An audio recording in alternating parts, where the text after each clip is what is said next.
Good morning, Philippines. Well, the formwork's all done, and now the day of the big pour.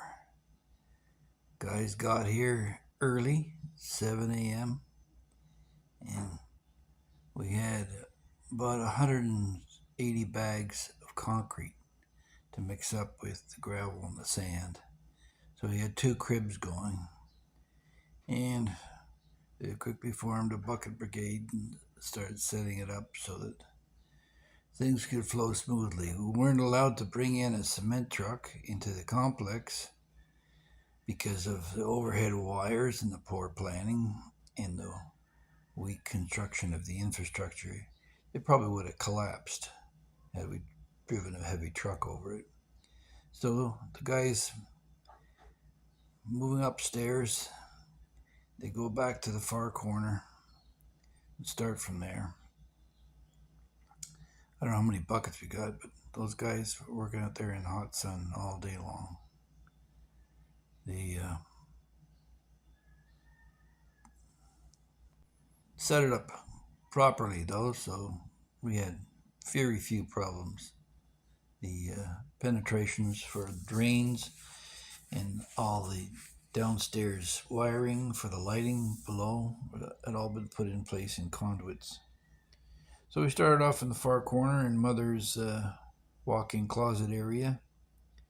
Um, the rebar we're using is 16 millimeter on the floors, so it'll be good and strong. All hand mixed. 11 guys, and they worked till the wee small hours of the morning, as you'll see later. So a lot going on in the world while we're doing this. Donald Trump just got convicted on 34 counts, and it's a rough day for America.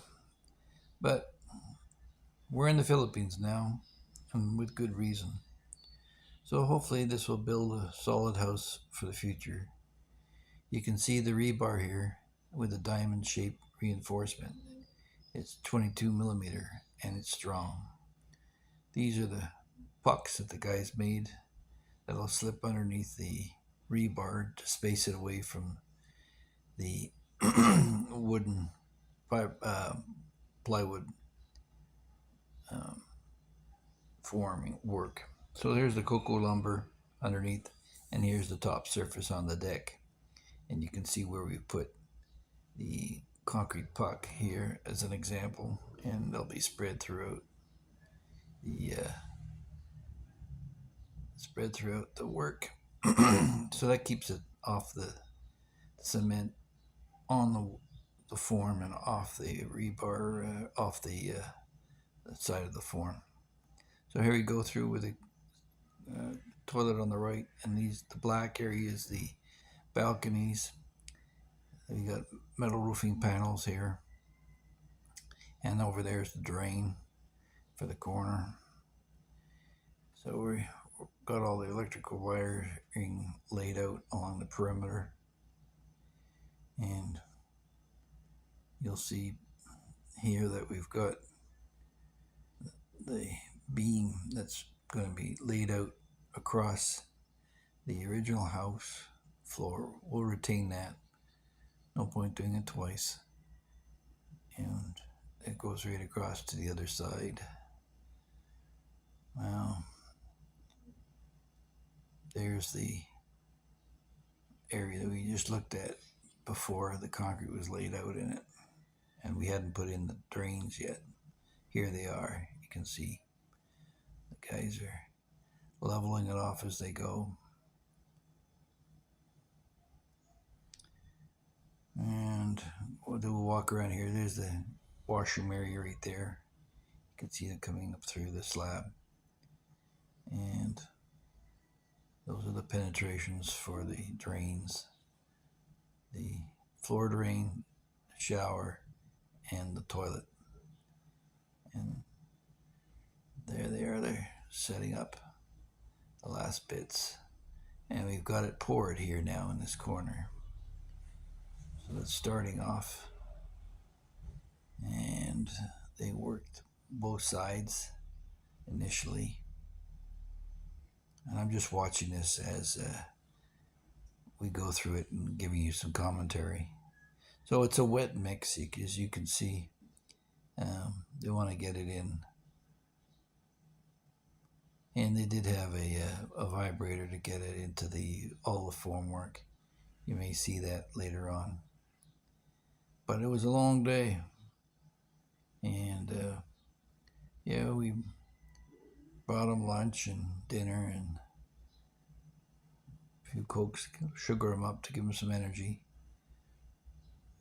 It's a hot day and all that concrete on your skin. I don't know how they do it, but this guy's been doing it for a long time. So you can see how he progresses one bucket at a time. So they started at 7 in the morning, and when I came there, it was this is around 3:30, 4 o'clock, and they worked. Well, I left around 10 p.m. and they still hadn't had it all done, but they just kept going until 5 in the morning. I came by and took a look, and you'll see at the end how exhausted they really were. So what more can I tell you about this? So this is the initial slab. We'll be doing a finished slab on top of this, and then apply the tile work on top of that. There's several minor beams that are laid across, reinforcing the old roof, old house to the existing one, and they stop periodically to realign their lines to make sure that it's pretty close to level. So now we're heading towards the washroom. I speeded it up a little bit, so this is 10 times the speed at which they're actually going, but it's steady. It's a long day. They get the day off tomorrow because they're doing so much today. And they have to check occasionally their lines, make sure that the concrete is close to level. Of course, anything they don't get, they're going to have to make up with in the final coat, so they want to get as close as they possibly can, I guess. And there are times when they have to wait for the guys in the crew who are shoveling all that concrete down below. On the next floor, we'll use a pulley to haul the stuff up. It'll even take longer. We may end up having to bring the truck in. So here they are working through the night. You can see the vibrators going there in the floor. And finally, it's morning and they're done. Here's Mom's walk-in closet where we're doing a walk around here. And they brushed the surface for the next coat. Going around. And, you know, they don't play loud music or stuff like that to disturb the neighbors when they're working. They're very quiet, which allows them to get the work done through the night because they're supposed to stop at 5 o'clock. But they went right through for this bore. And they're exhausted. As you can see, towards the end, they got a little tired, which is understandable. And please like, share, and subscribe. Thanks for watching.